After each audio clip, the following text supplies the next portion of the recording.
हिचकी। लोग कहते हैं हिचकी तब आती है जब हमें कोई याद करता है, लेकिन इसका एक साइंटिफिक रीज़न है।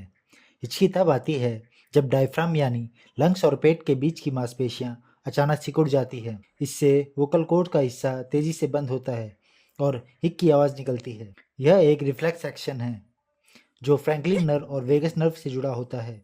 हिचकी आने के आमतौर पर कई कारण होते हैं। पहला, बहुत तेजी से या ज़्यादा खाना खाना। दूसरा, मसालेदार गर्म या ठंडा खाना। तीसरा, कार्बोनेट ड्रिंक्स या ज़्यादा शराब पीना आदि। अगर यह जानकारी आपको पसंद आई तो हमें लाइक, शेयर और सब्सक्राइब करें।